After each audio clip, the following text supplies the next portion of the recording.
are back.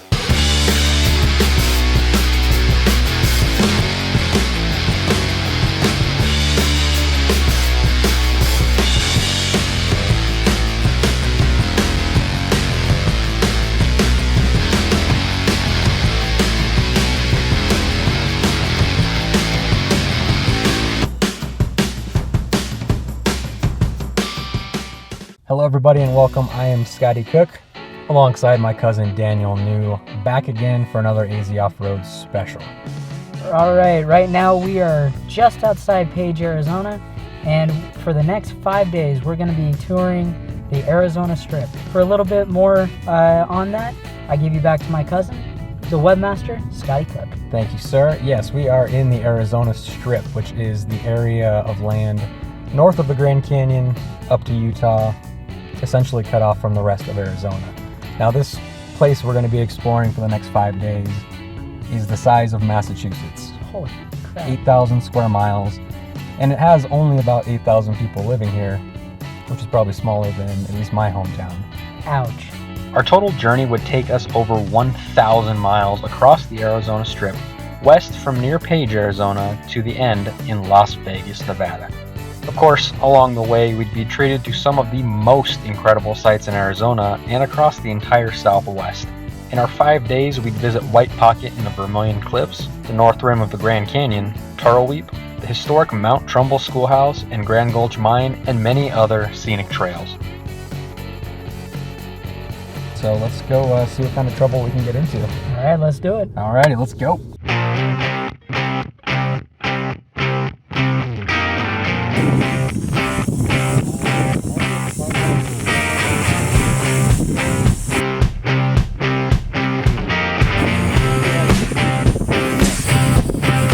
After airing down, we set out north. The trail remained wide and relatively smooth as we paralleled the scenic Vermillion Cliffs. The Vermillion Cliffs is a raised plateau that is part of the intricate Grand Staircase across the southwest. The interesting geology, which includes ancient dunes, makes it a destination for numerous outdoor adventurers, photographers, and off-road enthusiasts.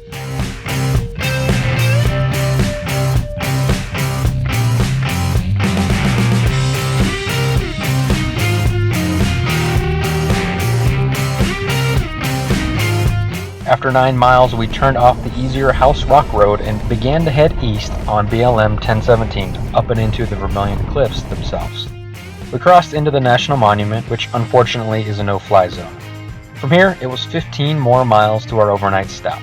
The road quickly climbed on a less pronounced section of the cliffs and leveled off. On top of the plateau, the road got rougher.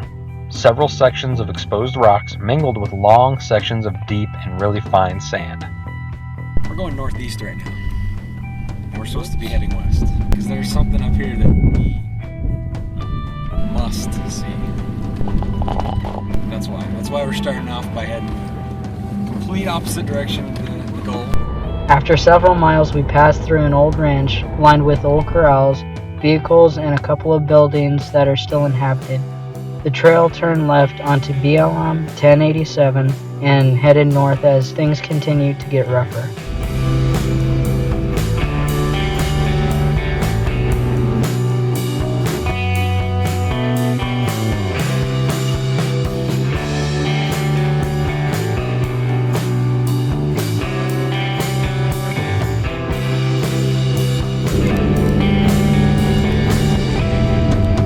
Despite the deep sand and the weighted down vehicle, we were able to continue in two-wheel drive.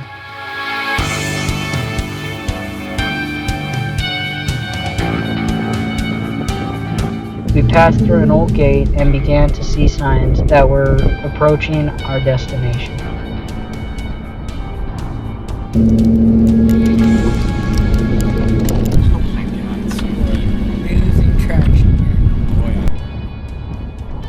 Scenic rock formations jutted out of the sandy desert floor, and after a long bumpy road, we arrived at our destination.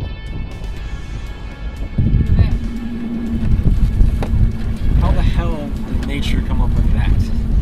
We were now at White Pocket, and it felt like we had stepped into another world.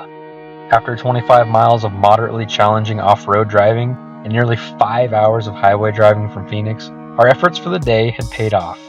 We were beginning our Arizona Strip trip at one of the most spectacular places either one of us had ever been to. It was just after 6 p.m. when we arrived, and we immediately set out to investigate.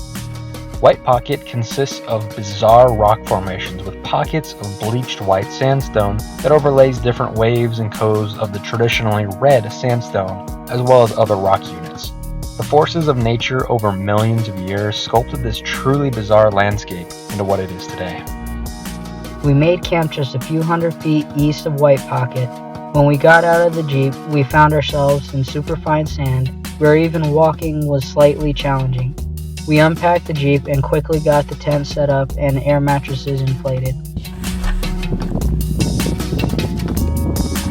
We set up our cooking station where we would begin on dinner very soon.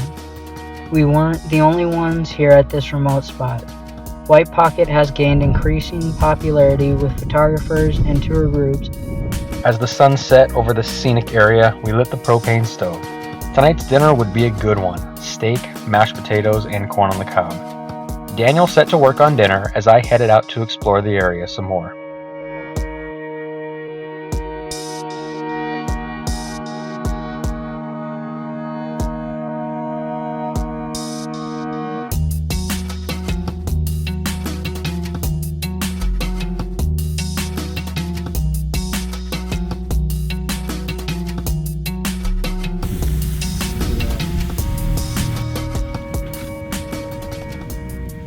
About an hour later, dinner was served, and oh boy, was it freaking great. After a long day on the road, we sat in our camp chairs and enjoyed the dimly lit scenery, here just a couple miles south of the Utah border. Even though we began our Arizona Strip trip by heading the complete wrong direction, the payoff was certainly worth it. After doing dishes and cleaning up camp, we sat in the darkness under the blanket of stars. We continued talking as we unwinded. Just before midnight, we crawled into the tent and settled in for a long-awaited night's sleep. Tomorrow would be a busy day, and we still had 4 days and many, many more miles of the Arizona Strip to cover. Next time, we continue day 2 of our Arizona Strip trip.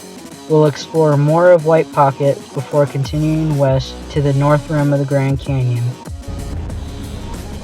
where we'll find more stunning viewpoints, high elevation trails, and some mud, before ending the day at a historic ranching cabin deep in the Kaibab National Forest.